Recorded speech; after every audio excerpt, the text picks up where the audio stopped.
Alors nous avons Laetitia qui témoigne. Bonjour Laetitia. Bonjour. Bonjour. Bonjour à toutes les deux, à Christelle. Vous avez 30 ans et Oui. vous êtes la fille d'une femme manipulatrice. Voilà, tout à fait. Alors c'est vrai que ça rejoint pas trop le thème du jour. Bah si, justement, parlez-nous de votre mère. Comment elle Alors, agissait?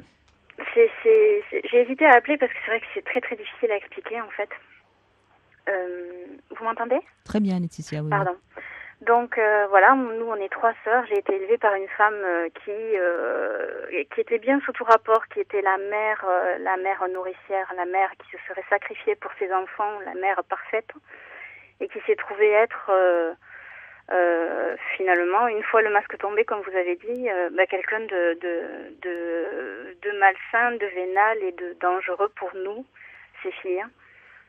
Voilà, et on a été élevés dans un climat où en fait on avait l'impression d'être dans une sorte de petit théâtre, mais ça je le vois avec le recul maintenant, dans son petit théâtre à elle, et elle faisait ce qu'elle voulait de nous en fait. Et votre père, donc, comment... Mon père a été très rapidement évincé de notre vie parce qu'elle a divorcé lorsque j'avais 10 ans. Mhm.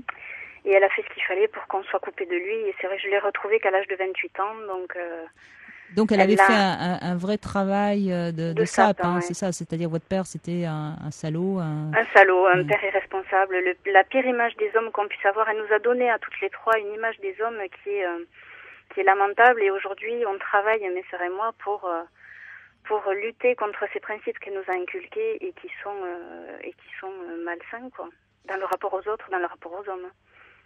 Voilà.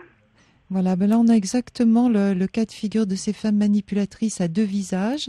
Un visage social irréprochable, la mère parfaite, et dès qu'on rentre à la maison, le masque tombe et on a affaire à quelqu'un de méchant, de mesquin. Souvent les mères manipulatrices sont jalouses de leurs filles. Tout à fait. Et leur font vraiment vivre 1000 tracasseries. De toute façon, en général, les personnes manipulatrices sont des grands insatisfaits. Donc, quoi qu'on fasse, c'était pas ce qu'il fallait. On a tout faux et on dit blanc, il aurait fallu dire noir. Et c'est des tracasseries incessantes. Il y a aussi un aspect qu'on retrouve beaucoup chez les manipulateurs en général, c'est l'art de priver de joie leurs victimes. Tout ce qui pourrait leur apporter du plaisir, que ce soit un moment de détente ou une émission qu'elles aiment bien ou autre, automatiquement ce sera confisqué sous un prétexte ou un autre, ou saboté. Tous les moments de plaisir sont sabotés.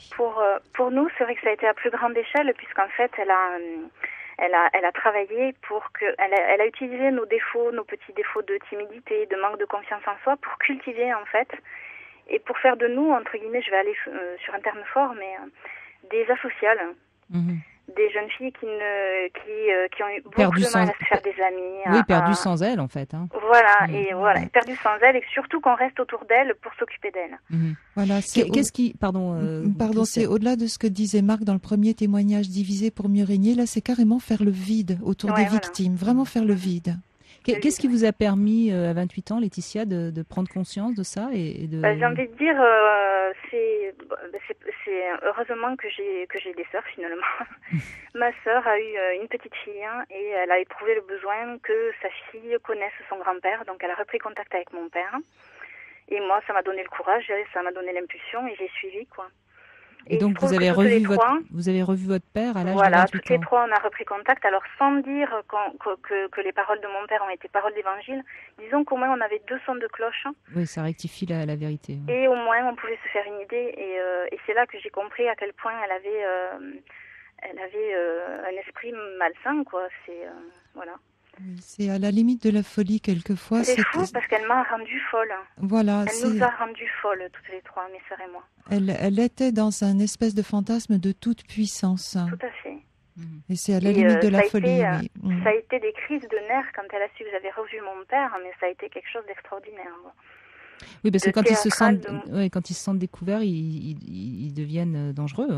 Ah oui, dangereux. Elle a failli me frapper pour la première fois, enfin, des choses extraordinaires. Et alors, justement, là, quelle vision vous avez des hommes? Parce que c'est pas facile quand on a une mère qui... Je travaille. Alors ça va.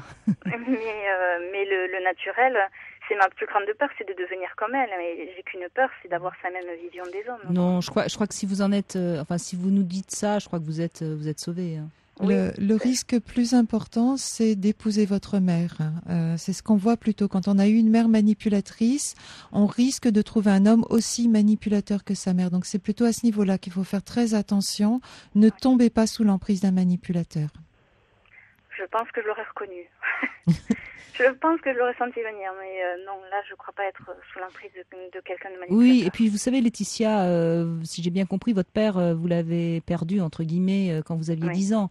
Donc il a quand même été là dans les premières années où on se structure énormément. Oui. Et donc forcément, lui, il vous a apporté de bons repères. Voilà. La seule solution, par contre, la seule chose que j'ai trouvée pour mon équilibre mental, j'ai envie de dire, c'est de couper les ponts avec elle. Ça, c'est clair qu'il n'y a pas moyen. De toute façon, vous la changerez pas. Hein, donc, Ah ben non, j'ai essayé. J'ai tout essayé. J'ai essayé de lui faire dire, les choses, mais alors c'est ce que je comprends pas et la question que je voulais vous poser. Est-ce que les manipulateurs sont conscients de leur perversité ou est-ce que c'est vraiment quelque chose qui les dépasse à votre avis? Et dans ces cas-là, moi j'ai tendance à dire qu'elle est consciente et qu'elle est mauvaise foncièrement, mais bon. Ça vous rassurerait sans doute, mais pourtant... Probablement. Je confirme, ils sont beaucoup plus conscients d'être manipulateurs que ce qu'on croit en général. Ce sont des gens réellement méchants, ayant une espèce de joie mauvaise à faire le mal. Donc il y a une part qui reste inconsciente, mais ils sont bien plus conscients du mal qu'ils font que ce qu'on veut bien le dire. Donc vous avez raison, elle est responsable de ses actes et de sa façon d'être. Oui, mais je suis d'accord, bien sûr, mais ce qui est difficile pour nous de comprendre, c'est qu'il y a une jouissance à être comme ça et donc aucune envie de changer. Et c'est en ça, je crois qu'il faut vraiment vous méfier, Laetitia, c'est qu'il n'y a aucune raison qu'elle ait envie de changer. Donc vous ne pourrez pas de toute façon l'aider à évoluer. Ah, mais je ne tiens pas à l'aider, moi je tiens à me sauver surtout. C'est bien, d'accord. Sauvez-vous en courant. J'ai coupé les ponts, le souci c'est que j'ai ma sœur qui reste en contact avec elle, donc voilà. Mais moi, pour ma bonne santé et puis pour mon petit cocon familial que j'ai reconstitué maintenant, je ne tiens pas du tout à avoir des contacts avec elle. Bah, écoutez, parce qu'elle est vampirisante, comme vous le disiez au début, c'est une femme qui se nourrit de la vie des autres, donc elle est empoisonnante. Absolument, c'est une sorte de vampire. En tout cas, dans son livre, Christelle Petit-Colin donne bien de nombreuses solutions et donc peut-être que vous pourriez... vous le procurez et puis vous verrez que... Et l'offrir à vos sœurs surtout. Par exemple, oui, bonne idée. Merci Laetitia en tout cas. Merci à vous.